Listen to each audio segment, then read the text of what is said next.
धर्म हा माणसाच्या विकासासाठी असतो, धर्म हा माणसाच्या उन्नतीसाठी असतो, धर्म हा माणसाच्या प्रगतीसाठी असतो, परंतु धर्म हा माणसांच्या जीवाशी खेळणारा असतो हे मात्र आम्हाला कधी शिकवलं नाही, जे आता आम्हाला पाहायला मिळतंय. आम्ही ज्ञानोबा तुकोबांची वारी करणारी सगळी माणसं, ज्ञानोबा माऊलींनी खूप सुंदर वर्णन भगवद्गीतेमध्ये केलेलं आहे. अगाहा स्वधर्म जो आपुला, जरी का कठीणू जाहला, तरी हाची अनुष्ठिला भला देखे. कुठला स्वधर्म? अर्जुनाला भगवान परमात्मा श्रीकृष्णाने भगवद्गीता सांगितली त्यावेळी कुठला धर्म होता?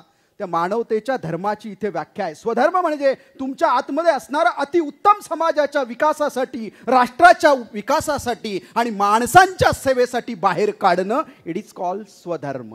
ही स्वधर्माची व्याख्या आहे. मानव वंशशास्त्र असेल, डीएनएचा शोध लावणारा ब्रूस लिप्टन असेल, किंवा सापेक्षवादाचा सिद्धांत सांगणारा अल्बर्ट आइन्स्टाईन असेल, किंवा फिलॉसॉफर सॉक्रेटिस असेल, या सगळ्यांचा अभ्यास केल्यानंतर एक गोष्ट लक्षात येते, त्या सगळ्यांनी अनंत तत्वाच्या शोधाचाच विषय मांडलाय, नाही का माणसांच्या भिंतींचा विषय त्यांनी कधी घेतलाय. मग माणसांच्या भिंती निर्माण करणारे कोण आहेत? मला सेंट पॉलचं एक वाक्य आठवतं, अमोलजी.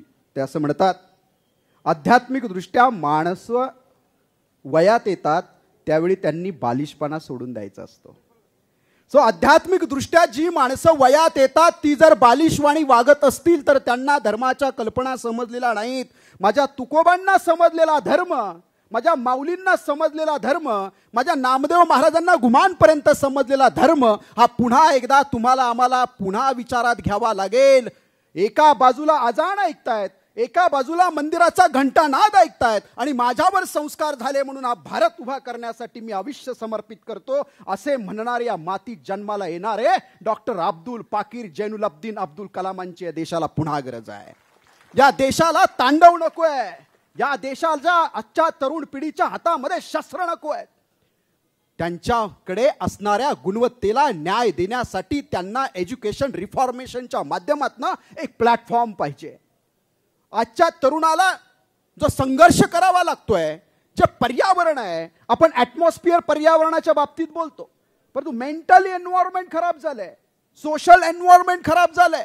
याला जबाबदार कोण आहे? त्या प्रत्येक जबाबदार व्यक्तीनं याचं भान ठेवलं पाहिजे. विष्णुमय जग, वैष्णवांचा धर्म, भेदाभेद भ्रम अमंगळ.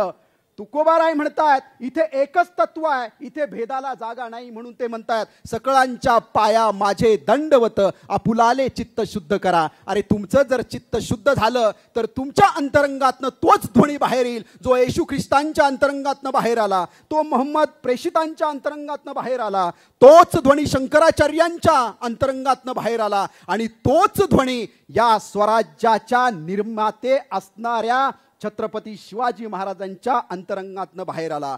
पुरुषार्थ वीण जीवन जगणाऱ्या पुरुषांचं द्वैताकांड तांडव थांबवण्यासाठी आणि कमरेची तलवार कमरेला चढकून कुणाच्याही सेवेमध्ये रुजू होणाऱ्या मावळ्यांना पुन्हा एकदा शर्तेनं उभा करणारा, आणि त्या स्वराज्याला माणसं मिळावी, ते स्वराज्य उभं राहावं म्हणून याच मातीतल्या जगद्गुरू तुकोबारायांनी पायकाचे अभंग लिहिले, आणि स्वराज्याला या ठिकाणी माणसं मिळाली आणि स्वराज्य उभं राहिलं. मला त्या स्वराज्याची अपेक्षा आहे.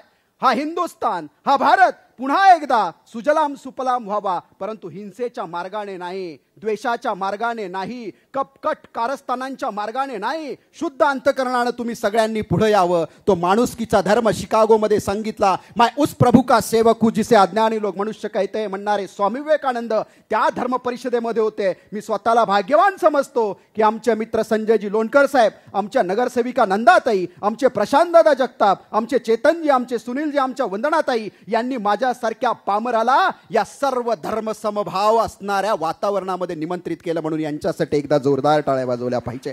म्हणून पवार साहेब तुमच्याकडनं देश अपेक्षेनं पाहतो. धर्मनिरपेक्षता म्हणजे काय? सगळ्यांना बरोबर घेऊन जायचं म्हणजे तत्व कुठलं असावं?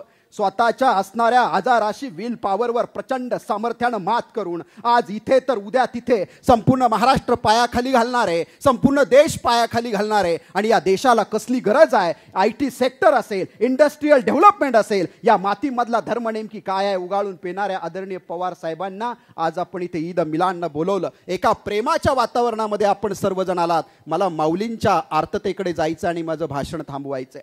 माऊली असं म्हणतात, विश्वाचे अर्थ माझे मनी प्रकाशले, अवघेची झाले देय ब्रह्म. जर तुमच्या अंतरंगामध्ये जगाची अर्थता प्रगट झाली तर माणसामधला परमेश्वर तुम्हाला दिसल्याशिवाय राहणार नाही. तो माणसांमधला परमेश्वर तुम्हाला जर दिसला तर आता विश्वात्मके देवे येणे वाघ यज्ञ तोषावे, तोषोणी मद द्यावे पसायदाने. हे पसायदान लक्षात येईल. ते पसायदान आहे, खळांची व्यंकटी सांडो, दुरितांची तिमिर जाओ. मग या महाराष्ट्रामध्ये आणि देशामध्ये जे खळ प्रवृत्तीची लोक आहेत आणि ज्यांच्या डोळ्यामध्ये दुरीत पडलेला आहे त्यांचं तिमिर जाओ आणि खळांची व्यंकटी सांडो. या धर्म परिषदेमधनं मी त्या सर्वांना आवाहन करतो आणि तुम्हा सगळ्यांना पण कुणाच्या वाटेवर जावं भगवद्गीतेतला दाखला देतो आणि या ठिकाणी मी थांबतो. अर्जुन गलितात्र झालेला होता.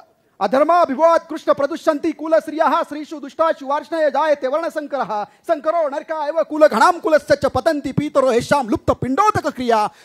असा प्रश्न निर्माण झाल्यानंतर कृष्ण होता मग ते वेळी हे फुटावे, आता लाठेपणे कान धुंजावे, हे जिंतले तरी जगावे महितळ. आणि वातावरण बदललं आणि महाभारताचा निकाल चांगल्या लोकांच्या बाजूने लागला. आज कृष्ण इथे बसलाय. हा कृष्ण तुमच्या आमच्या सगळ्यांचं सारथ्य करणार आहे आणि नक्कीच वातावरण बदलेल आणि इथल्या माझ्या तरुणांना एक सस्टेनेबल डेव्हलपमेंट, एक चांगलं ॲटमॉस्फिअर, एक चांगलं पर्यावरण, एक चांगलं शिक्षण, एक चांगला रोजगार, शेती क्षेत्रातले नवीन आयाम आणि धर्म जातींमध्ये असणारा प्रेम आणि सलोखा मिळाल्याशिवाय राहणार नाही. म्हणून यांच्या मागे आपण जावं. यद्यदाचरती श्रेष्ठस्य तत्त देवोत्तरो जनः स्तेत प्रमाणम कुरुते लोकस्तदनुवर्तते. ज्ञानोबराय म्हणतात, एथ वडील जे जे करीती तया नाम धर्मू ठेविती तेची एर अनुष्ठिती. सामान्य सकळ सर्वसामान्य माणसं, आपण सर्वसामान्य, आपण असामान्य होऊ शकतो फक्त चांगल्या माणसांच्या संगतीत या. ही प्रार्थना या ठिकाणी करतो आणि माझे विचार थांबवतो. धन्यवाद.